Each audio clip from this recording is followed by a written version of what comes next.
শিক্ষক হাজিরা খাতাতে সই করার জন্য ৫ জন শিক্ষকের সই করার জন্য আমি খাতাটা হেডমাস্টারের কক্ষ থেকে নিয়ে আসি।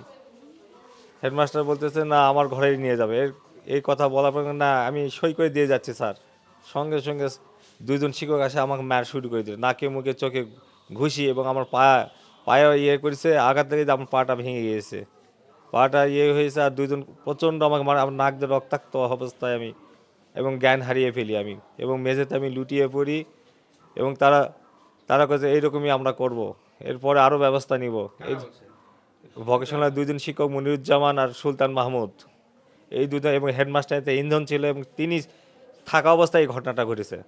এবং মোহাম্মদ রেজাউল করিম মণ্ডল, হেডমাস্টার নাম হচ্ছে রেজাউল করিম মণ্ডল, এবং উনি অনেক মানে উনি উৎসাহিত করেছেন তাদেরকে মারার জন্য, এবং তারা আসে মারমুখী, এবং তারা পূর্ব প্রস্তুতি মূলক নিয়ে আমাকে মেরেছে। এবং আমার সঙ্গে সঙ্গে আমার জ্ঞান হারিয়ে যায়, প্রচণ্ড জোরে আমাকে নাকে মুখে ঘুষি এবং করেছে ২ জন শিক্ষক।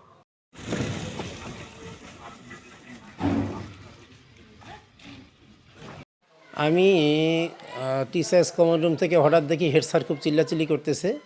তো গেটে গিয়ে দেখি যে সেল্লা ম্যাডামের হাতে ছিল আমাদের অ্যাটেন্ডেন্স খাতা, শিক্ষকদের যেটা স্বাক্ষর করা হয়, সেটা সেল্লা ম্যাডামের হেড স্যার খুব টানাটানি করতেছেন।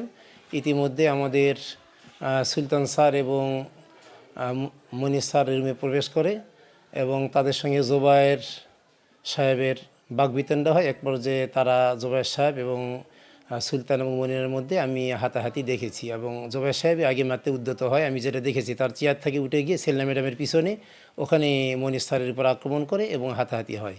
এই অবস্থায় তারপরে স্যারকে ওই খাতাটা দিয়ে দেয়, স্যার খাতা নিয়ে চলে আসেন। এ পর্যন্তই আমি দেখছি ওখানে। নজিপুর সরকারি মডেল উচ্চ বিদ্যালয়ের ১৮ তারিখে আমাদের মধ্যে একটা যে হেড স্যারকে তারা প্রতিনিয়ত মানে অপদস্থ অপমানজনক কথা বলে।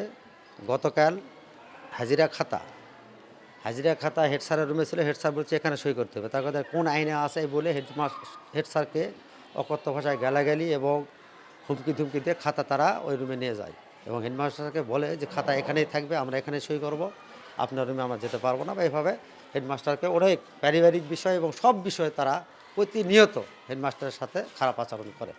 আগের দিন আমরা একটা কথা জানতে চাইছি যে পাঞ্জেরির হলে এই নিয়ে পাঠ্যসূচি দিয়েছে, ওটা জানতে চাইছি। আমাদের ঘর থেকে কেমন অপমানসূচকভাবে তারাই দিয়েছে। তারপর তো আমরা তো ঘরে ঢুকতে না, এর আগে তো অনেক কথা বলেছে যে কোনো দিন আমার রুমে ঢুকবেন না, আমরা ওই রুমে ঢুকতে চাই না। তা আমার কাছে যখন আমি খাতা সই করতে সইটাই করে দিই স্যার। তখন খাতা কিসের সই করা, হেড স্যার তখন নিষ্ঠিল দাঁড়িয়ে ছিল, আর কারিগরি শিক্ষক মুনির আসে আমার থেকে অফেন্সিভ কথায়, ম্যাডাম ছিল শুনতে পেয়েছে, অফেন্সিভ কথা অ্যাপ্লাই করে, অশ্লীল ভাষা অ্যাপ্লাই করে আমার থেকে খাতা কাটিয়ে নিতে লেগেছে। এই সময় জুবাইর স্যার এই চেয়ার থেকে উঠে যায়, বসে যে খাতা কেন আমরা আগে সই করি। তখন জুবাইর স্যারকে কি এলোপেতারি আমি ওই সময় আমি নিজেই করতে পারছি না। এখানে আমি আসার পর দেখলাম যে টিফিনের পর বাচ্চাদের রশিদে বাঁধলেও আটকানো যায় না। তো মনে করলাম যে টিফিনের পর সংক্ষিপ্ত সময় দিয়ে তাড়াতাড়ি আমি 6টা পিরিয়ড যদি করে দিতে পারি, ডিউরেশন না কমায়ই। ডিও সাহেবও তদন্তে আসছিলেন, ওনারাই আমার বিরুদ্ধে বিভিন্ন তদন্ত দিয়েছিলেন, মানে অভিযোগ দিয়েছিলেন। তার প্রেক্ষিতে 2বার উনি তদন্ত করে গেছেন, তদন্ত রিপোর্টও দিয়েছে। রিপোর্ট আমার ফেভারেই আসছে, যা সঠিক সেটাই তদন্ত হয়েছে। তো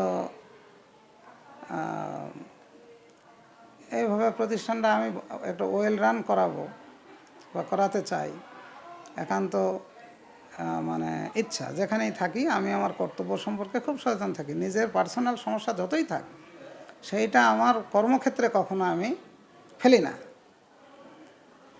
তো ওইভাবে প্রথম দিন গেল। তারপরে আমি দ্বিতীয় কর্মদিবসে যখন আসলাম, মাঝখানে 2 দিন সাপ্তাহিক ছুটি ছিল,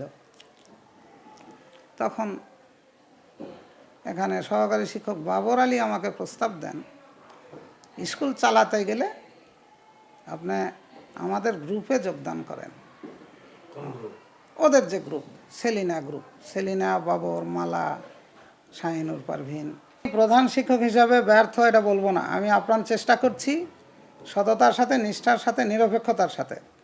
কিন্তু এইখানে যদি ক্রিটিক্যাল লোকজন থাকে আর বিভিন্ন ষড়যন্ত্র করে গাজোড়াতি করে দৈহিক পেশি শক্তির প্রয়োগ করে বিভিন্ন ষড়যন্ত্র করে আমাকে যদি ব্যর্থ করে দেয়, তাহলে সে ব্যর্থতার দায় প্রকারান্তরে তাদের ঘাড়ে পড়ে বলেই আমার মনে হয়।